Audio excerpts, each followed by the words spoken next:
Now, in his obituary, Henri was described as valiant, steadfast, and compassionate. I would like to add one more word to that, being gentleman. No matter what, he never failed, at the very least, to give a nod, a wave, or share a few words whenever our paths crossed here at the club. And it was his and Natasha's support during my presidency that was always welcome, and he was my talisman. Now, I first met Henri, in the billiards room when I was starting to learn how to play snooker. I must say, to my uninitiated eyes, his stance and his playing and his shooting style appeared a bit unusual. And yet he played the game and played it well. And he played it with enthusiasm, good humor, and sportsmanship. In 2015, in fact, Henri played in the spring snooker tournament here at the club. And as you can imagine, there is a story behind that. For many weeks before the tournament, Henri and Natasha were cat-sitting in Arizona for P.J. Heiliger, one of Henri's former students and illustrator of his children's books. Surprisingly, in Arizona, there was not a billiards table within 50 miles. And it was something that Henri and Natasha missed, as they would play here 4 to 5 times a week. But they flew home on January 16th, and the tournament was scheduled for the very next day. Now, Natasha told me they were flabbergasted when Henri won. Not only had he not practiced for 6 weeks, he was getting over a very long day of travel, and during the tournament he was on his feet for 7 hours. And all this while he was 85 years young. So Henri's Unpacked went beyond the billiards room here. Shortly after becoming a member in 2005, his retrospective exhibition, From Landscape to Interscape, covering 45 years, was featured at the club. And the club also appreciates his donation of his children's books a few years later. So Henri, you are missed, and yet your spirit, creativity, and teachings live on, as does your love for Natasha. Thank you. I've been invited to speak as a friend and collector of Henri's work. But first I would like to speak to something else, which is Henri as a teacher, because that's how we first met. Many years ago, maybe 35 years ago, I know Joanna was there, maybe Victoria, others. I took a workshop on color with Henri and learned how out of 3 colors, the primary colors, you could make all the colors of the universe. And he had us make a color wheel and play with how we could create color out of these basics. And in that role as teacher, I'd like to point out 3 things he taught me through my life and in that first time that we studied with him. The first is a kind of practicality, which he calls simplicity in this film, and I think they go together, is this notion that we can go to these fundamentals of life or of art and out of them create something beautiful. And I think that was his personality as well, a kind of appreciation of the practical simplicity of life that gives us quality. And this was also, I might mention, reflected in his food. He was a very good cook, so I will reference that again, having enjoyed many meals with Natasha and Henri. But the second thing he taught me, I think others too, was about creativity. And not just creativity in art, creativity in living. And when I thought about it, I thought, how would I describe that? And I thought, a weird word came up this morning. I thought he lived a life of amplitude. I thought, oh, I better not use that word without making sure I've got it. So I looked, and of course I got all this physics, which sort of made sense, right? You know, the amplitude of a wave. But when I looked deeper, which was what I was trying to get at in Merriam-Webster, it said the extent of dignity, excellence, and splendor. Isn't that lovely? Dignity, excellence, and splendor. And to me, this is what I was getting at, right? A life of amplitude. And the second meaning of it, in this sense, is the quality of being ample, of a kind of fullness and abundance. And as a friend, too, you know, when those of us who enjoyed having Henri and Natasha's friends, we were regularly invited for meals where we got to partake in this abundance. Even though simple food, carefully arranged, and inviting of conversation and a kind of fullness of life. And as we've seen, Henri had that kind of life as well. And the third quality I learned from him as a friend, but also as a teacher, is in that city of Amsterdam motto, steadfast. And when I think of Henri and Natasha in my life, they have a quality of steadfastness that is, I think, quite rare. And it's both loyalty, the sense of steadfast as loyal friends who keep friends for decades, but also of integrity, a word we lose track of, I think, these days. But that word means wholeness, right? Like integer, integrity. And this is what I think of Henri teaching me, and also of his friendship. And again, as a friend, you know, he always nourished people around him. And so I think of this nourishing of color, of art. I would go to Natasha and Henri's. I was doing a PhD at the time at UBC, and he liked to call it paperhead dummy. And to be honest, even though he was teasing me, I actually agreed with him. You know, you go to my PhD classroom seminar at UBC had chairs all lined up on the wall, like 40, and no art on the wall, not even a poster. And I thought, they think we don't live in our senses, you know, leave those PhDs to a dumpy room. And then I would go to Natasha and Henri's. And you maybe have seen in the pictures, beautiful colors and textures everywhere. They would wear the textures, and it was very noticeable, the difference. I would walk into this bath of color and then be given the simplest hors d'oeuvre to eat that Henri had prepared, and a meal of maybe a soup with delicious bread. And the conversation really deepening a more broader perspective of the world. So this is what I think of as Henri, as well as a friend, is this quality of nourishing. And the third thing is caring. And I think it's, those of you who know Henri well, you may know that he had a fierce side to him, right? He was quite fierce, and it was almost like a circle of fire, that if you crossed it, you know, you were in a kind of deeply, steadfastly caring embrace of this human being. And finally, which is important, I was invited as a collector of Henri's art. So I started collecting his art, the Coral Dreams, when I was a PhD student. I wasn't that wealthy, but I wanted this color and beauty in my life. I wanted to feel that I was investing in it, not only in this more abstract paperhead dummy world. And as an artist, I think Henri brought to my life, the reason I continue to collect his work, is that my home is now filled with that same quality of refuge that I would find with Natasha and Henri.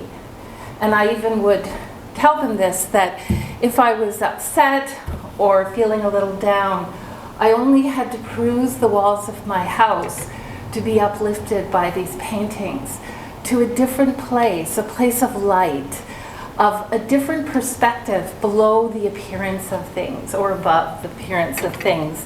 So it's this light, color, and perspective. And I want to say a little more about perspective.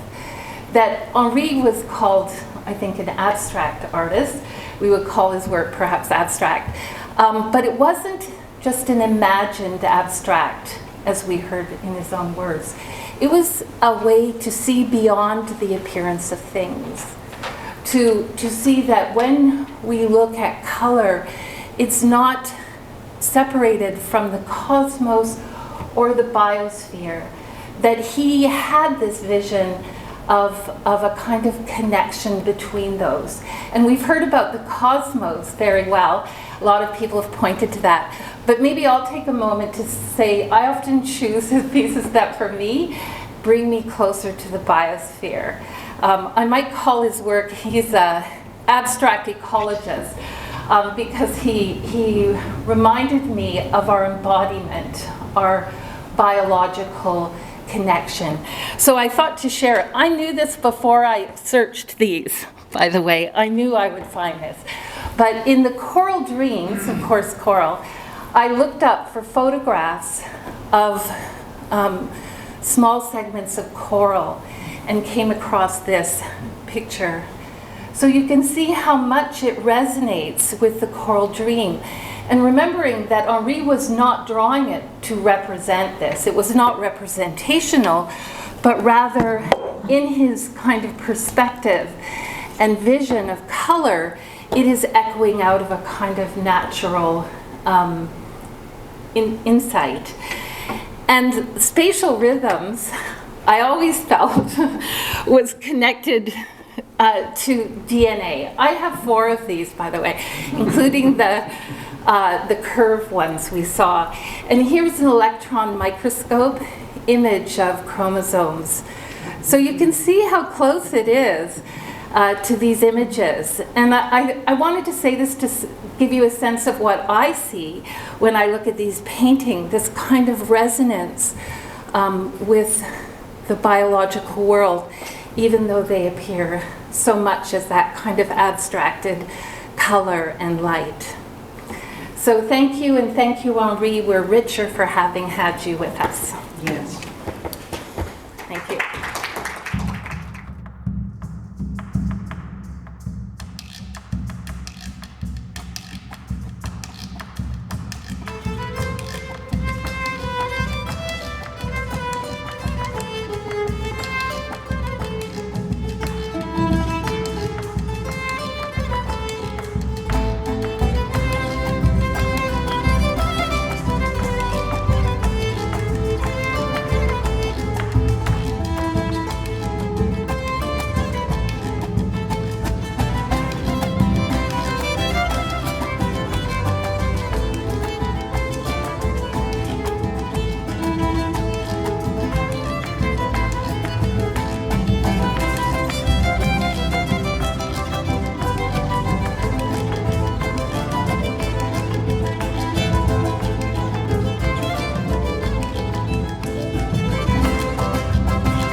Well, here we are in the magnificent primordial wilderness of Canadian National Park, and nature by far is the greatest inspiration for the artist. Many years ago, myself here, I was working in this environment, and by seeking out, selecting out a composition and sitting all day working here at field painting with an easel, one can detect the changes of light. And the color one I selected to do the painting eventually, these things sharpen the awareness. But by being in the wilderness, you can compare it by the freshness of the primordial, the pristine, with color. And since the artist world is supposed to be the world of color, you can then, rather than just only outwardly observing the world, with color you can relate to your inward. And the magic and the mystery of man's relation with nature, and indeed why we are here at all, comes the most to the fore by evolution within your work, within your thinking. And again, I relate to color, because color, the more fresher color is, for you, putting it down, the more closer you come to that primordial wilderness feeling. Because everything what is wild, everything what is young, everything what is fresh, a flower is wilderness, but it can also be in a city or in a park. But nevertheless, that freshness of wilderness, the artist ought to travel and seek within himself. And when that is accomplished, then you see the cycle of evolution taking place within the work, from the outer to the inner. But it's always related to wilderness, nature being your true inspiration master.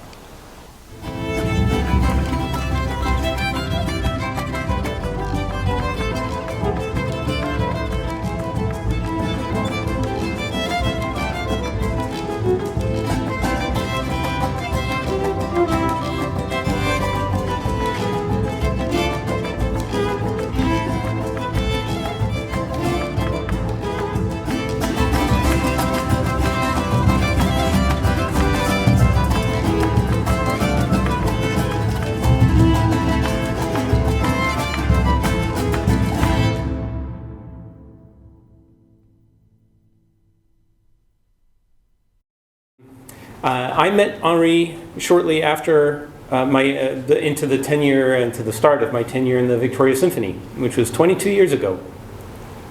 And at the time I was working to create some early childhood programs for the orchestra, ones that are still desperately needed. And we had a number of conversations about engaging young audiences. Always happy to point me in the right direction, Henri introduced me to a friend of his who was a child psychologist. And this man explained, very pragmatically, that as I do not have any obvious distracting physical abnormalities and spoke fairly clearly, I should just carry on and not sweat the small stuff. This made sense, and at first I thought that this was one of those universal laws that Henri was so good at speaking about. But it took me a long time to realize that with his obvious facial paralysis, his weeping eye, and his so much slurred speech, this rule did not seem to apply to Henri, because he had no problem making connection with younger people. My own 3-year-old daughter at the time took to him like that, even though he looked so different than other people. And at 90 years old, Henri easily and elegantly taught my young daughter her first few lessons in mixing color. What a precious gift to give a young person. And with all that, and with all the Curious George and Fancy Nancy and Busy Town books piled up at our place, this book, King Neptune's Jewels with Tails and Fins, won the prestigious literary award for getting read so often that the binding falls apart. As well as being the only book subject to attempts at copying words, straight out, completely unprompted. I just found her trying to copy out these words from this and only this book. Things like this and the other very, very helpful conversations I've had over the years with Henri, it led me to believe that what I really wanted to say at this event is that it is my wish for future generations, if we are to have the best possible chance for a bright future, that we not look to acquire Henri's work so much, or to follow him as we have come to use the term online, but to join him in a journey that is truly ongoing for all of us. Thank you. I would like to complement some of those macro considerations with some micro mentions. So here are some personal observations and reflections. Today, as mentioned earlier, is Henri's birthday. He was born under the astrology sun sign of Leo, with a strong Pisces influence. The sign of Leo has royal associations, and Henri surely displayed these qualities. Henri was the main character in this theater production, and the rest of us lot are the cast extra hanging about and tending to his royal Leo Highness.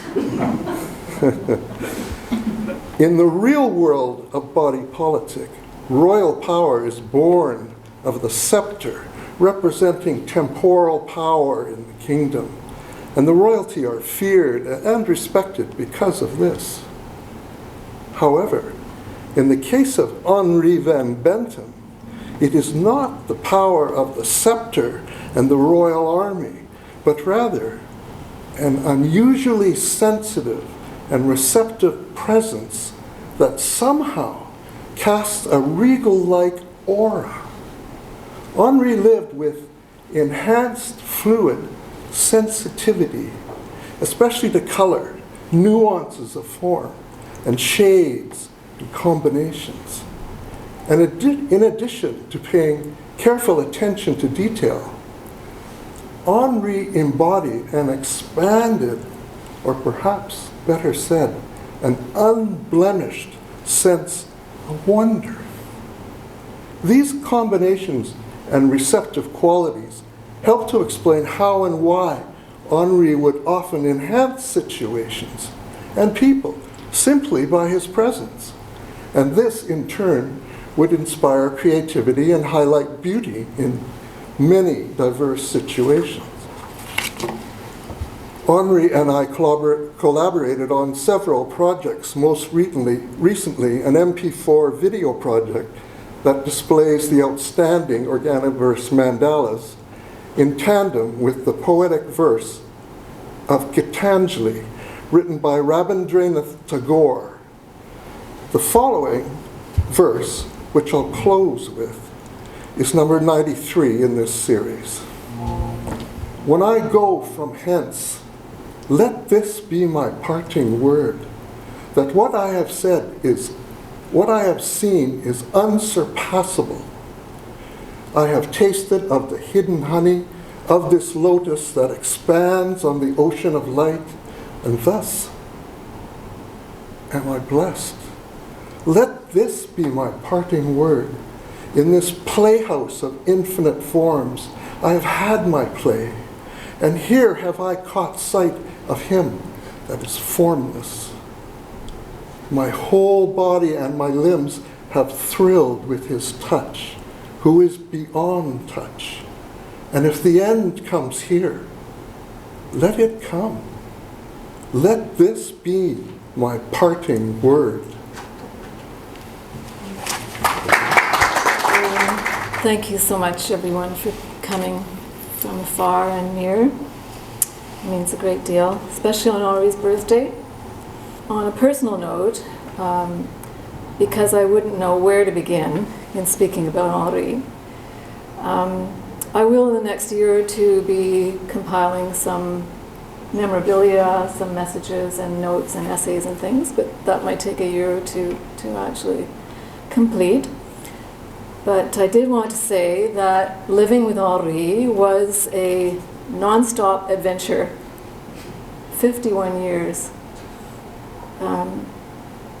Today we use the word mindfulness a lot, and in fact Dr. McPherson, Shonak, is a renowned academic on this topic. But I think Henri was born in a state of mindfulness 93 years ago. A clear mind, a compassionate heart, extraordinary memory. He had a much better memory than I do, even until April. And so all of these 51 years, I had to be on my toes. Awareness, awareness, awareness. And as Victoria has elegantly said, you know, the motto of the city of Amsterdam, and Grace as well, it just so incredibly marries his character. Steadfast, compassion, integrity. He did everything with an incredible generosity. We've heard a lot about that word. But Henri also had, in addition to can be fierce as a good Leo, it was always around an issue of integrity, of not playing games. But around the time we first met, at least a year or so earlier, whereas Henri would be the opposite of slouching or being a sloucher, you could say that I was prima donna sloucher in life. And half jokingly, I was almost on my way to becoming a kind of Red Brigade member, you know, a really angry young woman. And happily that didn't last very long. So when today I've discovered when someone is in a state of grieving, the most awkward question to ask them is, how are you? Because what can you say? So I do say that it's gratitude, you know, incredible gratitude. So I just wanted to point out one on an artistic note, because I really think Henri's legacy has to do with his art, and a lot has been said about that already. But I was actually intending on hanging this on the wall. So this painting was created in 1964. It now lives in Cape Breton. But I'm referring to it as it's just an example of one of the many stories behind almost each of Henri's paintings. Anyway, so it was exhibited at Robert's Gallery in 1965 at Henri's one-man exhibition there, and purchased by Dr. Claude Bissell and his wife Christine, and they were at the time, he was president at the University of Toronto. So he lived in Rosedale in the official residence. And so the painting hung over the mantelpiece in their reception room, and Henri was very, very happy about that. Not that a president of a university had bought it, but because it was being seen by many, many hundreds of people who went through their home because one of their functions was entertaining. So, and then 2 years later, the painting was reproduced in Time magazine after Henri had a one-man show in Paris, the first Anglophone Canadian to have a one-man show in Paris. It was opened by Jules Léger, who at the time was ambassador of Canada to France and later became Governor General. And Jules Léger later acquired one of the Organoverse prints whilst he was at Government House.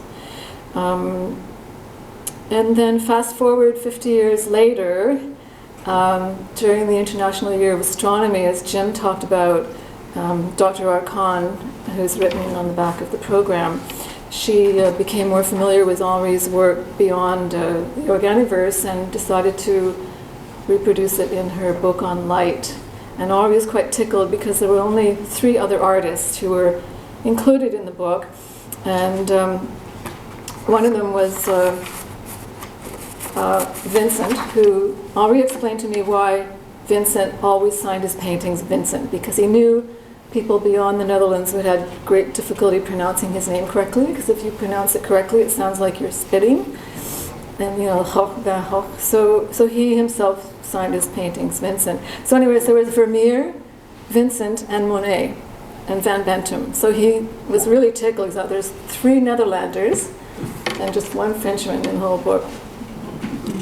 So just ending, here's a quote from the woman who currently owns, who's the daughter of Dr. Bissell. Henri was a good friend of my parents, Christine and Claude Bissell, when he lived in Toronto during the 1960s. I recall Henri's calm, thoughtful manner, and that when he spoke with me, I was a rather shy teenager, he always took the time to weigh my opinions with care, unlike many other adults. His painting, Light Sprang Forth, purchased by my parents, features in all of our family photographs that mark special occasions. It has become for us a striking symbol of continuity, optimism and wonder, and is a reminder always of Henri's questing spirit. May Henri's light continue to shine forth. How do I, who used to paint the band scenery in the Yoho Park 30 years ago, have now come in 1983 to this type of work? That comes because we live in a time, we have complicated our environment, we complicated our living, but it has one danger, that it removes the aspect of feeling and thinking and sensing in such a way as the child has with its imagination. As a matter of fact, the landscape painting is much more complex and much more modern, related to our complexity of time, than the simplicity I create here. This demands time, this demands patience. This type of work, believe me, makes you for the first time see what color is. Never mind movement, never mind space, and precision, and awareness. This is the most difficult media to work with, watercolor. I'm an apostle, but not an apostle of the dogmatic institutions. No, an apostle of color, an apostle of vision, an apostle of space. Therefore, I call this exhibition Spatial Rhythm. Always remember that art is silent communication. If I would not be here at all, if I would not be there forever, then that work must speak forevermore my language, which is the universal language, which is the language of color, the language of rhythm, the language of growth towards simplicity. Whatever is done here is sealed forever. 100 years from now, that will not change at all. People's concept might have changed, I hope, but this particular work will never change because these strokes are there, and that's it. The work of artists should not be separated from their own development. In this light, we have to see that in using the creative process for harmonious self-development, the artist has understood the true meaning of self-expression and creating.